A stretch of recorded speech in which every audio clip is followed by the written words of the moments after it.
ഫ്രാൻസിന്റെ ഏറ്റവും നൂതനമായ യുദ്ധവിമാനമായ ദസൾട്ട് റാഫേൽ ആഗോള വിപണി തന്നെ കീഴടക്കിയ ഒരു യുദ്ധവിമാനമാണ്. നമ്മുടെ ഇന്ത്യക്കും ഏറ്റവും കൂടുതൽ താല്പര്യമുള്ളത് റഫേൽ യുദ്ധവിമാനത്തിൽ തന്നെയാണ്.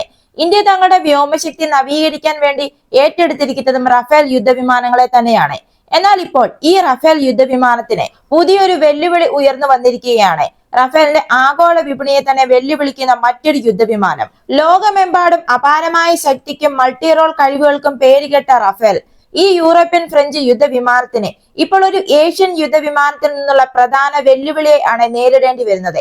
അതായത് റഫേലിനേക്കാൾ ശക്തവും നൂതനമാകുമെന്നത് മാത്രമല്ല, റഫേലിന്റെ കയറ്റുമതിയെ പോലും വെല്ലുവിളിക്കാനുള്ള ഒരു യുദ്ധവിമാനം ഇപ്പോൾ അണിയറയിൽ തയ്യാറായി കഴിഞ്ഞു. നമ്മളിപ്പോൾ പറയുന്നത് ദക്ഷിണ കൊറിയയുടെ KF-21 ബൊറാമയെ കുറിച്ചാണ്. ദക്ഷിണ കൊറിയയുടെ ഈ KF-21 ബൊറാമ ഇപ്പോൾ റഫേലിന്റെ ഒരു പ്രധാന ഏഷ്യൻ എതിരാളിയായി ഉയർന്നു വന്നിട്ടുണ്ട്. ചാൾസ് യങ് സെന്ററിന്റെ സമീപകാല റിപ്പോർട്ടുകൾ ഇതാണ് സൂചിപ്പിക്കുന്നത്. ദക്ഷിണ കൊറിയ ഈ വിമാനത്തെ 4.5 തലമുറയിൽ നിന്ന് ഒരു 5ാം തലമുറ തലത്തിലേക്ക് ഇപ്പോൾ അപ്ഗ്രേഡ് ചെയ്തിരിക്കുകയാണ്. അതെ, ആഗോള വിപണിയിൽ റഫേലിന്റെ സ്ഥാനം ദുർബലപ്പെടുത്താൻ KF-21 ബൊറാമെ തയ്യാറായി കഴിഞ്ഞു. ഒരു കാലത്ത് റഫേലിനെ പോലെ തന്നെ റഫേലിനോട് താരതമ്യപ്പെടുത്താവുന്ന ഒരു 4.5 തലമുറ വിമാനമായിരുന്നു KF-21 ബൊറാമെ. ഇപ്പോൾ ഇതിന്റെ ബ്ലോക്ക് 3 വേരിയന്റിലൂടെ പൂർണ്ണമായും ഒരു 5ാം തലമുറ സ്റ്റെൽത്ത് ഫൈറ്ററായി ഈ വിമാനത്തെ ദക്ഷിണ കൊറിയ രൂപാന്തരപ്പെടുത്തിയിരിക്കുകയാണ്. ഇന്ത്യ, മിഡിൽ ഈസ്റ്റ് തുടങ്ങിയ റഫേൽ കയറ്റുമതി വിപണികൾക്ക് ഈ പരിവർത്തനം പുതിയതും മികച്ചതുമായ ഒരു ഓപ്ഷൻ വാഗ്ദാനം ചെയ്തേക്കാനുള്ള സാധ്യതയുമുണ്ട്. ഇപ്പോൾ റഫേലിനേക്കാളും എന്ത് അതിനൂതന സാങ്കേതിക വിദ്യയാണ് KF-21 ബ്ലോക്ക് 3-ലുള്ളത്. റഫേൽ എന്ന് പറയുന്നത് മികച്ചതും അതേപോലെ തന്നെ യുദ്ധത്തിൽ പരീക്ഷിച്ചതുമായ ഒരു വിമാനം തന്നെയാണ്. പക്ഷെ ഒരു വിമാനവും ഒരു പൈലറ്റും മതിയെന്ന കാലഘട്ടത്തിലെ സാങ്കേതിക വിദ്യയാണ് റഫേലിലുള്ളത്. എന്നാൽ അതേസമയം ഭാവിയിലെ യുദ്ധങ്ങൾക്കായി രൂപകൽപ്പന ചെയ്തിരിക്കുന്ന KF-21 ബ്ലോക്ക് 3-ൽ ആളില്ല ടീമിംഗ് ആണ് ഉള്ളത്. അതായത് ഒരു KF-21 പൈലറ്റിനെ അതിനൊപ്പം പറക്കുന്ന ഒന്നിലധികം മാരകമായ ഡ്രോണുകളെ വരെ നിയന്ത്രിക്കാൻ സാധിക്കും. അതേപോലെ തന്നെ ഇതിന്റെ ഏറ്റവും വലിയ വ്യത്യാസം എന്ന് പറഞ്ഞത് കുറഞ്ഞ നിരീക്ഷണക്ഷമതയാണ്.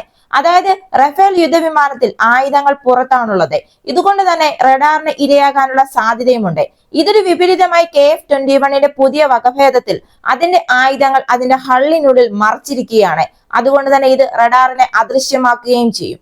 ഇതിനു പുറമെ ശത്രുവിനെ പിന്തുടരുന്നതിൽ റഫേലിന്റെ മിസൈലുകളെക്കാൾ മാരകമാണ് എന്ന് തെളിയിക്കുന്ന റാംജെറ്റ് മിസൈൽ സാങ്കേതിക വിദ്യ കൊറിയൻ വിമാനങ്ങളിൽ ഉപയോഗിക്കും. അതായത് ഈ രണ്ട് വിമാനങ്ങൾ തമ്മിലുള്ള ഒരു വിടവെന്ന് പറയുന്നത് റഫേൽ ഒരു പക്വതയുള്ള 4.5 തലമുറ വിമാനമാകുമ്പോൾ അതേസമയം തന്നെ KF-21 ബ്ലോക്ക് 3 എന്ന് പറയുന്നത് 5ാം തലമുറ മാനദണ്ഡങ്ങൾ പാലിക്കുന്ന ഒരു യുദ്ധവിമാനമായി മാറിക്കഴിഞ്ഞു. സ്റ്റെൽത്ത്, സംയോജിത സെൻസറുകൾ മുതലായവയാണ് ഇതിലെ ഏറ്റവും വലിയ പ്രത്യേകത.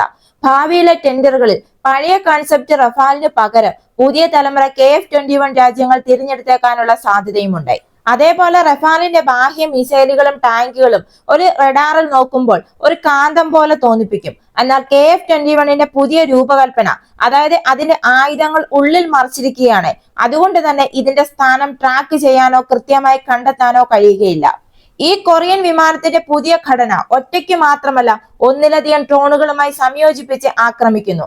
ഒന്നിലധികം ഡ്രോണുകൾ ഉപയോഗിച്ച് ഒരേ സമയം ആക്രമണം നടത്തുന്നത് ശത്രുക്കളുടെ വ്യോമ പ്രതിരോധ സംവിധാനങ്ങളെ എളുപ്പത്തിൽ ആശയക്കുഴപ്പത്തിലാക്കാനും നശിപ്പിക്കാനും സാധിക്കും. അതേപോലെ തന്നെ KF-21ൽ ഉപയോഗിക്കുന്ന റാംജെറ്റ് മിസൈലുകൾ വിക്ഷേപണത്തിന്റെ അവസാനം വരെ അവയുടെ വേഗത നിലനിർത്തുകയും ചെയ്യും. റഡാറിൽ നിന്ന് ഒഴിഞ്ഞു മാറുന്നതോ ഉയർന്ന ഉയരത്തിൽ പറക്കുന്നതോ ആയ ലക്ഷ്യങ്ങളെ തിരഞ്ഞെടുത്ത് ഇടപഴകാൻ ഈ സാങ്കേതിക വിദ്യ ഇവയെ സഹായിക്കും. ഇതിനർത്ഥം റഫേൽ ഒരു ഒറ്റ രാത്രി കൊണ്ട് തന്നെ പഴയ ഒരു യുദ്ധവിമാനമായി മാറുന്നു എന്നല്ല.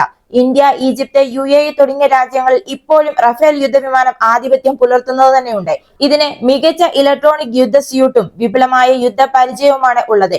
എങ്കിലും ദക്ഷിണ കൊറിയ സാങ്കേതിക മത്സരം ഇപ്പോൾ ത്വരിതപ്പെടുത്തിയിരിക്കുകയാണ്. ഫ്രാൻസിനെ അവരുടെ വിപണി നിലനിർത്തുന്നത് ഇതൊരു പക്ഷേ ബുദ്ധിമുട്ടാക്കാനുള്ള സാധ്യതയുമുണ്ട്. ഇവിടെ ഇപ്പോൾ ദക്ഷിണ കൊറിയയുടെ ഈ യുദ്ധവിമാനത്തിനെ എതിർക്കാൻ വേണ്ടി ഫ്രാൻസിന് മുമ്പിലുള്ള വഴി എന്ന് പറയുന്നത് റഫേൽ യുദ്ധവിമാനങ്ങളുടെ സൂപ്പർ റഫേൽ F4 അല്ലെങ്കിൽ F5 പതിപ്പുകൾ വേഗത്തിൽ വികസിപ്പിക്കണം എന്നാണ്.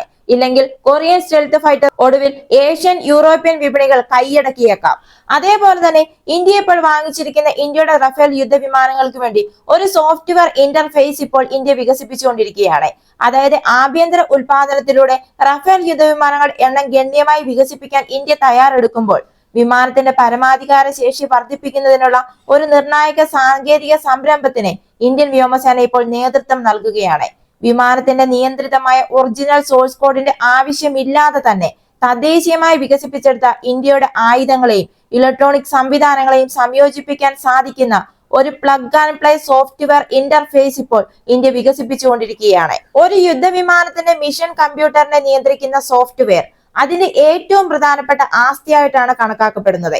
ഫ്രാൻസിലെ ദസാൾട്ട് ഏവിയേഷൻ നിർമ്മിക്കുന്ന റഫേൽ സെൻസറുകളുടെയും ഏവിയോണിക്സിന്റെയും ആഴത്തിലുള്ള സംയോജിത ആവാസ വ്യവസ്ഥയാണ് ആശ്രയിച്ചിരിക്കുന്നത്. പരമ്പരാഗതമായി ഈ കോർ സോഴ്സ് കോഡ് എന്ന് പറയുന്നത്, അതായത് ഈ ജെറ്റിന്റെ തലച്ചോറ്, നിർമ്മാതാവ് അവരുടെ ഉടമസ്ഥതയിൽ തന്നെയാണ് സൂക്ഷിക്കുന്നത്.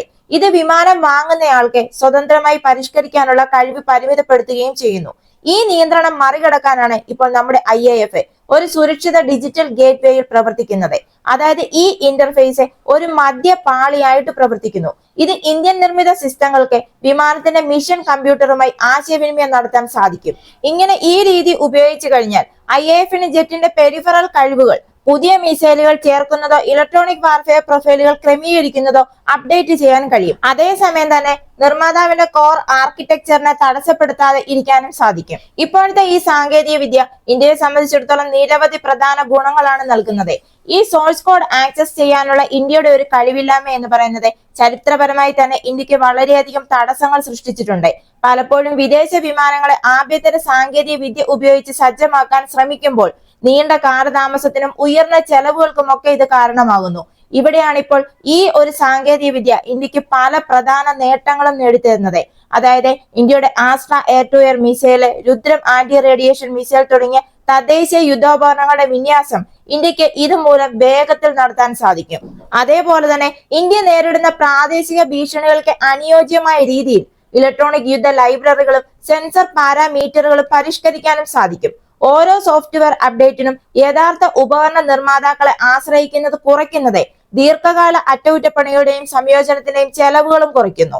അതായത് ഇപ്പോൾ റഫേലിന്റെ പ്രധാന നിയന്ത്രണങ്ങളും സെൻസിറ്റീവ് അൽഗോരിതങ്ങളും ഒക്കെ ഫ്രഞ്ച് നിയന്ത്രണത്തിലാണ് തുടരുന്നത് എങ്കിലും ഈ പ്ലഗ് ആൻഡ് പ്ലേ ഉപയോഗിച്ച് ഇതിന്റെ പ്രവർത്തന വഴക്കത്തിന്റെ ഭൂരിഭാഗവും ഇന്ത്യയിലാണെന്ന് ഉറപ്പാക്കാൻ സാധിക്കും.